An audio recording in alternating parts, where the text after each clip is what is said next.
yang dikonversi menjadi energi di steam turbin ya, dia dalam bentuk, uap ya.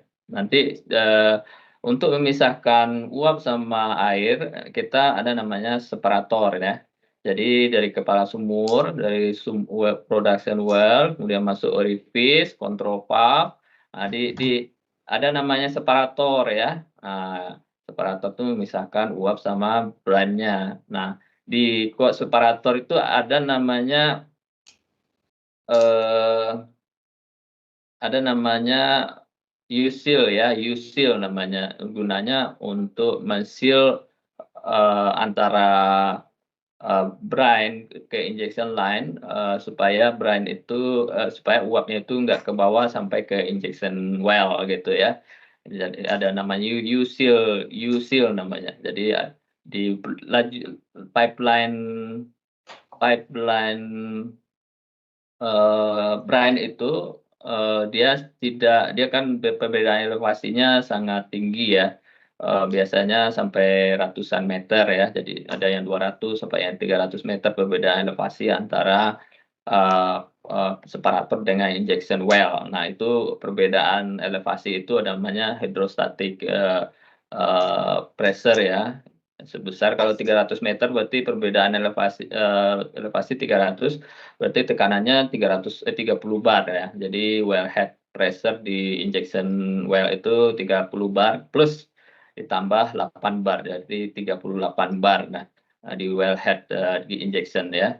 Jadi, eee, dari separator itu ada U-seal namanya ya, U-seal, atau leher angsa lah ya, kayak di toilet itu kan ada leher angsanya, dia memisah untuk nge-seal lah. Jadi ada kayak toilet lah ya, jadi kayak ada leher angsanya untuk nge-seal antara, separator dengan injection, well-nya. Nah, kalau kita tadi kan saya bilang kebutuhan turbinnya adalah 8 bar dan temperatur 180, kemudian flow rate-nya 100, kilogram per, second, nah sekitar seratusan kilogram per second ya flow rate-nya ya untuk 80 megawatt.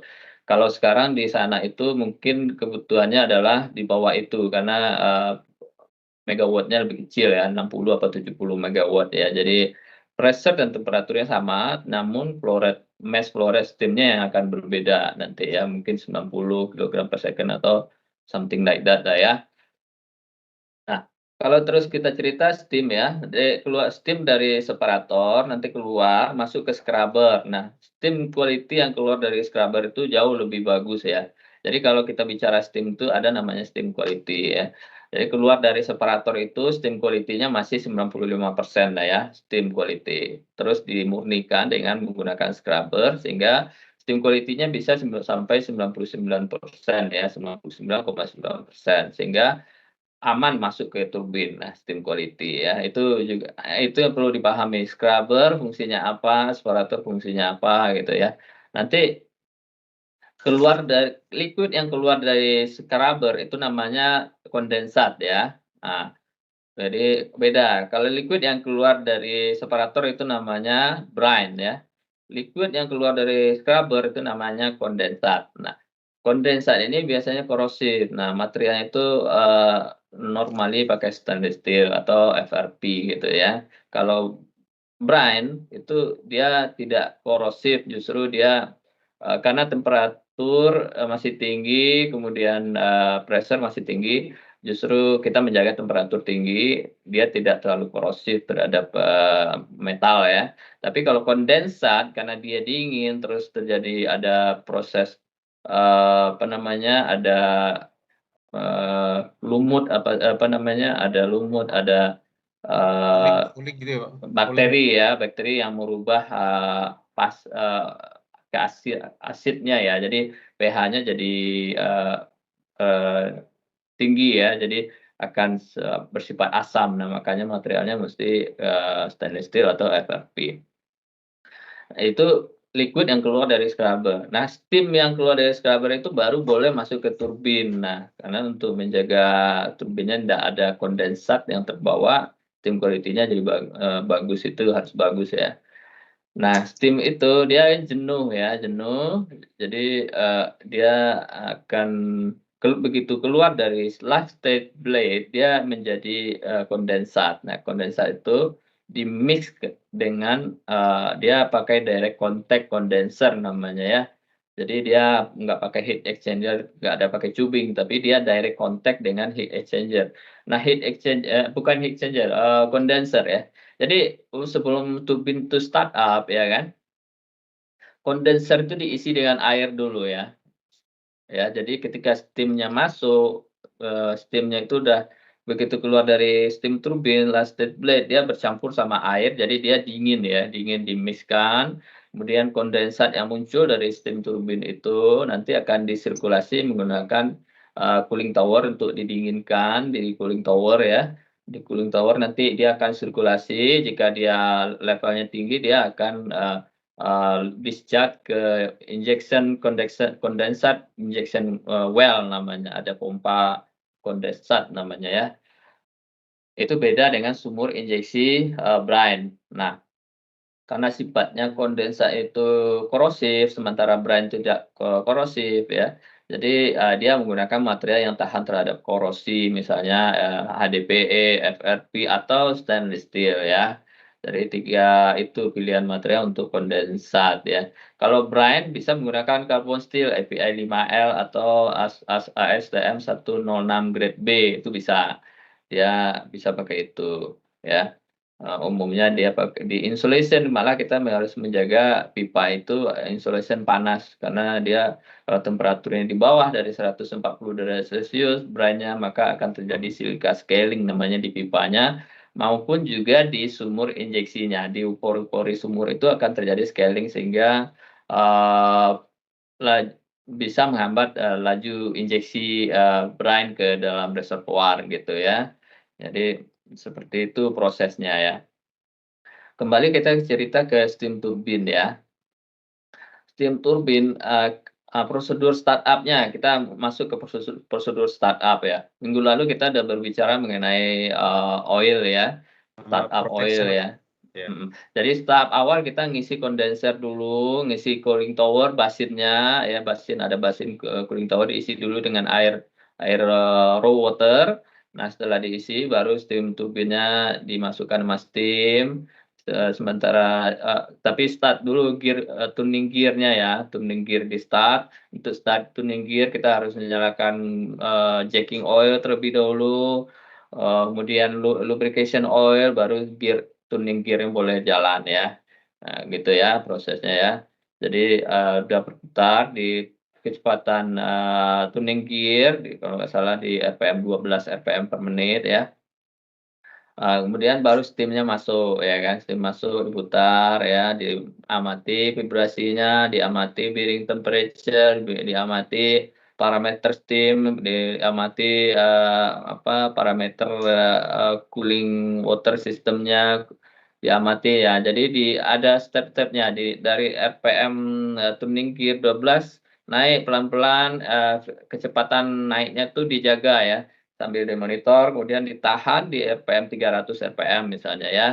Tahan sekitar 15 menit atau 15 menit, diperhatikan, te temperatur, bearing, dan parameter yang lain gitu ya, diperhatikan kalau misalnya aman, eee nggak ada parameter yang aneh-aneh, yang di luar dari toleransi, terus kita baru boleh naik lagi ke RPM 900 RPM ya, naik lagi, terus tahan lagi, diperhatikan parameter bearing temperature, parameter, temperatur sepanjang, generator, sepanjang, steam turbine, apa namanya, axial, movement, displacement, bearing vibrasi di masing-masing bearing ya.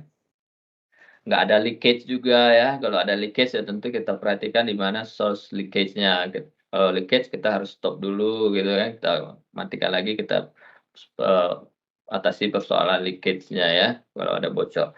Nah, kalau terus ada naik lagi RPM-nya 1.500, kemudian kita perhatikan lagi ya parameter-parameternya, vibration, temperature, kemudian, kayak sistem kelistrikannya normal, kita tes, ada tes-tesnya ya, yang perlu dilakukan selama itu, dicek-cek, ya direkod ya kan. Terus ada namanya critical speed. Nah, critical speed itu di RPM 1800 sampai 1700 biasanya, itu harus cepat dilewati. Jadi, harus cepat, kemudian ditahan di RPM 2500 misalnya ya. Terus baru ke 3000 RPM ya, baru dimonitor sekian jam, no load, istilahnya tuh no load, eee RPM maksimum ya, ya no load lah istilahnya RPM 3000 dilihat ya kan, temperature, parameter steam-nya, kemudian kondensat, level air ya kan, itu perhatikan ya. Terus, ada lagi pengetesan namanya overspeed trip ya, overspeed, 110% dari nominalnya. Misalnya 3000 RPM nominalnya ditambah 10% berarti 3300 RPM. Dia harus proteksinya harus bekerja di 3300 RPM, dia harus trip ya, dia akan harus sistem, digital elektronik hidrolik, harus bekerja menutup steam yang masuk turbin, dia harus trip ya. Nah, ada lagi pengetesan-pengetesan function test yang lain ya. Jadi, sebelum steam turbin itu, dites, ada function test untuk, main stop valve di function bekerja apa enggak, logiknya, kemudian MSV main stop valve-nya harus, dicek apakah berfungsi apa enggak gitu kan. Jadi function test dulu sebelum steam turbinnya, berputar gitu ya, dimasukkan steam atau steam, istilahnya kalau steam injection yang pertama, steam masuk itu namanya, first apa namanya, steam masuk pertama itu ya, lupa juga saya namanya. Nah itu, kemudian, pengetesan yang lain setelah overspeed trip, terus kan trip dia, terus dinyalakan lagi, kemudian ada yang namanya, performance test, ada namanya lagi, performance test itu biasanya ada regulasinya dari PLN atau undang-undang ya. Jadi ada pengetesan, reliability run, ada performance test ya. Kalau performance test itu biasanya seingat saya itu, 2 kali 24 jam, running di full load tanpa ada trip begitu ya.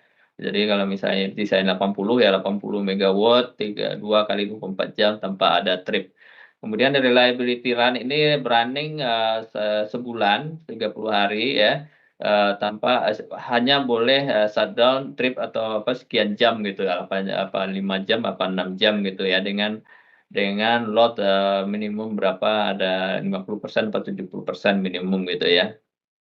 Itu yang mesti ingat itu. Jadi pengetesan dari steam turbin ya, itu, yang penting, diketahui ya. Jadi, pipa steam ya, saya lupa tadi untuk pipa steam, itu ada namanya steam blow ya, untuk membersihkan, pipa yang, steam ya, pipa steam ya, dan menggunakan blowing ya, di-blow pakai steam. Dikasih membersihkan kerak-kerak lah ya, kerak-kerak atau material-material sisa yang ada dalam pipa steam supaya, material kerak-kerak atau sisa material asing itu tidak masuk ke steam turbin. Itu ada, nah, pengetesannya pakai sampel, target gitu ya, ada acceptance kriterianya gitu ya. Jadi itu juga bagian dari mechanical engineer gitu ya. Kemudian, kita bicara mengenai, mechanical itu ada namanya, ya saya kira kalau pompa ya normal seperti kita udah bicara banyak pompa, pengetesannya, prosedur instalasi, performance test-nya ya, menjawablah kalau ketika ditanya tentang pompa, prosedur pemilihan pompa, prosedur instalasi pompa, kemudian, inspeksinya seperti apa apa saja kalau di lapangan ya. Nah, kalau misalnya pengetesannya di lapangan ya kita pakai ITP-nya yang field ITP ya, ada SAT juga ya. SAT namanya SAT Site Acceptance Test ya, untuk memverifikasi FAT ya, FAT Factory Acceptance Test. Nah, untuk melakukan SAT, dokumen FAT-nya mesti dicari dulu, di-compile dulu apa saja yang sudah dilakukan di shop, nanti, akan diverifikasi di lapangan, apakah masih sama atau ada perbedaan gitu. Itu menjadi acceptance kriteria juga gitu untuk pompa, rotating equipment, atau kalau steam turbine kan nggak ada FAT yang turbinnya udah diputar sama steam-nya, tapi dia hanya FAT-nya hanya, eee, rotating part-nya itu rotornya diputar sampai ke RPM 3.000 gitu ya, nominal RPM-nya. Nah, steam turbin itu juga sebelum dikirim ke lapangan ya, kalau Fuji atau vendor-vendor yang bagus, dia akan trial assembly dulu di workshop mereka. Jadi di lapangan tidak terlalu banyak pekerjaan, gosok-menggosok di part-part dari turbinnya gitu. Mungkin itu yang bisa saya cerita tentang steam turbin ya, yang saya rangkum dari pengalaman saya sendiri ya untuk steam turbin ya. Baik, steam turbin yang geothermal maupun yang PLTU kurang lebih sama prosesnya, cuma perbedaannya adalah kalau yang PLTU itu superheated ya, kalau yang geothermal itu dia, steam-nya ya steam jenuh gitu. Ya itu. Itu sampai commissioning-nya, Pak? Iya, sampai commissioning, urusan dokumen ya, urusan prepare dokumen instalasi. Saya cerita instalasi steam turbin juga nih ya. Tadi kan secara untuk startup-nya ya, untuk instalasi ya. Sekarang kita bicara instalan, mesti mempersiapkan erection plan ya, atau construction method untuk rotor, kemudian construction method untuk casing, lower casing, upper casing, instalasi generator. Nah, kita diminta untuk menyiapkan tentu koordinasi sama orang yang ahli tentang rigging ya, rigging, untuk equipment. Kita mesti siapkan dokumen untuk rigging, steam turbin. Nah, biasanya kan kita perlu membuat namanya kalau steam turbin kan, ada gantry crane temporary ya. Jadi, generator yang part-nya yang paling berat itu adalah generator biasanya ya. Generator itu bisa sampai 40 ton atau berapa puluh ton gitu ya. Jadi kita harus membuat temporary, lifting gitu, menggunakan biasanya pakai gantry crane ya. Gantry crane ada strain jack-nya, hydraulic jack ya, strain jack namanya. Jadi gantry ini, generatornya, terus ada gantry crane, tahu kan gantry crane yang kayak di workshop-workshop itu, tapi dia Yang temporary. yang gantung itu kan, Pak? Ya, yang gantung di atas, tapi dia pakai strain jack ya, pakai, wire, tapi ya di atasnya pakai sistem hidrolik ya untuk menarik, wire-nya ke atas gitu. Jadi pakai strain jack, jadi bukan pakai electric motor dia ngangkat, steam turbin, atau, generatornya, gantry crane lah ya. Ada, di saya kira YouTube, di internet banyak ya, di gantry crane untuk erection. Biasa kalau di boiler tuh ada namanya, erection steam drum ya, itu menggunakan strain jack, hidrolik, di gantry crane-nya. Dan itu dia temporary, dia mesti difabrikasi, mesti disertifikasi, ya. Jadi alat angkatnya mesti disertifikasi, koordinasi sama tim, HSSE ya, yang concern mengenai safety gitu kan, semua alat-alat rigging-nya. Nah, itu juga salah satu menjadi kerjaan mechanical engineer memastikan, erection plan-nya, memastikan semua equipment-nya sudah comply dengan regulasi, safety. Ya misalnya, alat-alat angkatnya mesti sertifikasi di Disnaker, kemudian, udah dilakukan inspeksi gitu ya, rigging rigging equipment-nya ya, wire sling, ada ada hook-nya, ada shackle-nya, ada crane-nya, mesti sudah sertifikasi dan punya lisensi dari, lembaga yang, terkait misalnya kayak Disnaker atau kalau kalau di geothermal BTKE, kalau di, oil and gas pakai migas gitu ya.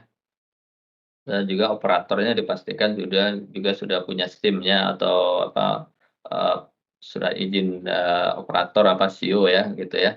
Jadi, Sampai ke sana mesti perencanaan seorang mechanical engineer gitu, ya. Jadi pekerjaan seorang mechanical engineer itu, eee, kalau kita di konstruksi kerjaannya ya seperti itu, ya. Pekerjaannya seperti itu, bukan membuat data sheet ya. Jadi kalau membuat data sheet nanti, nggak cocok nanti kerja di sana. Ya, jadi lebih banyak ke, konstruksinya, planning-nya ya, perencanaannya, dokumen, nanti akan di-challenge tuh, apa, "Gimana kok bisa seperti ini, perencanaan?" Ya kan. Dan kita berkomunikasi dengan vendor juga lebih enak, karena kita udah punya basic pengetahuan tentang steam turbin geothermal, dan nyambung, artinya kalau udah nyambung dengan si vendor itu kita enak, membuat dokumen, menanya-nanya, diskusi itu lebih enak, gitu. Ini Pak, mau nanya kan, ini kan sumurnya itu kan berdasarkan entalpi ya Pak ya? Apa, nilai entalpi misalnya katakanlah, 1.000.000 berapa-berapa gitu, itu kan nanti di-set itu mau untuk berapa tahun gitu kan Pak? Iya iya, itu tugasnya reservoir engineer ya, bukan Heeh. tugasnya mechanical engineer yang akan menghitung. Misal source energinya berapa juta gitu kan, nanti kita mau produksi ini selama 20 tahun, kita dihitung kan berapa megawatt yang perlu kita hasilkan ya, yang diproduksi gitu ya, berapa lajunya. Jadi, untuk menghitung itu bagian dari reservoir engineer atau subsurface engineer lah ya, untuk membuat strategi itu. Kita concern ke surface facility-nya, apa namanya, eee, seperti apa facility, yang di atas, spek-speknya seperti apa, separatornya itu size-nya berapa, tipenya tipe apa. Nah, ada tipe separator macam-macam juga ya, ada yang tipe siklon, ada tipe, apa namanya, cone, ada tipenya macam-macam ya. Nah, itu tipe separator tuh mesti dipelajari juga tuh, ya kan, tipe separator, tipe scrubber ya. Nah, itu ada part-part-nya di dalam inner part-nya gitu. Nah, kemudian kalau ditanya separator, "Nah, kamu gimana untuk separator?" Nggak akan ditanya desainnya bagaimana ya, tapi akan ditanya part-nya apa saja, kemudian cara, inspeksi quality-nya seperti apa, kemudian cara instalasinya bagaimana, ya kan. Nah, itu kekuatan seorang mechanical engineer itu kalau di dunia konstruksi adalah salah satunya lifting ya kan, lifting, kemudian pengetahuan tentang, part-nya. Ya, ada nozzle-nya, ada reinforcing plate-nya, ada quality welding-nya gimana yang cocok, ITP-nya seperti apa, secara general ya. Tapi untuk pelaksanaan inspeksinya kan nanti ada quality control, ada inspektor ya. Kita cuma menyiapkan dokumen sesuai dengan kontrak ya. Ya, biasanya kalau separator itu, saya nggak tahu, kalau dulu kalau Rekin tuh dia yang memfabrikasi separator ya, dia yang membuat semua, tapi basis desainnya dari owner ya, jadi Rekin tinggal memfabrikasi, membuat shop drawing ya kan. Shop drawing dibuat, kemudian direkod, ada namanya MDR, kemudian ada hydrostatic test di workshop ya, ada MAWP, ada ya ya itu ya, gitu. Kemudian waktu instalasi di lapangan gimana metodenya, ya kan, metode kira-kira bayangannya seperti apa kan. Kalau Ericsson, separator ya saya menggunakan sistem tandem gitu kan, 2 kren biasanya untuk instalasi, separator gitu ya. Existing facility, nah, juga perlu consider tuh, ada, karena ada existing facility lebih hati-hati kerjaannya jika ada interface dengan existing facility, gitu. Membedakan ini kalau posisinya gitu kan, oke, fokus ke turbin sama pompa rotating bisa ya, untuk reminder, untuk yang statik tadi untuk reminder ya kan, Nah, gitu. terus ini Pak, pertanyaannya kan gini, kan kadang di geothermal tuh kan misalnya contoh ya Pak, 2 kali 50 megawatt itu kan tadi dari, kalau saya nangkep dari Ania Pak Emil kan yang tadi settingan ini mau dibuat apa, listriknya mau dibuat berapa tahun, 20 kan otomatis mengurangin megawattnya si turbinnya kan Pak. Nah, itu kan biasanya, nanti, berarti kalau untuk pilih turbin klien bukan kontraktor Pak? Dari, eee owner, ke ada konsultannya ya.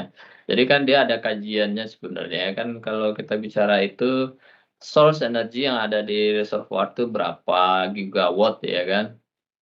Jadi mau diproduksi berapa tahun ini sekian gigawatt itu kan. Terus ada constraint-nya apa gitu kan, perlu dikaji juga, nggak bisa kita tiba-tiba kita bikin, 100 megawatt atau 200 megawatt satu unit, nggak bisa, ada constraint-nya.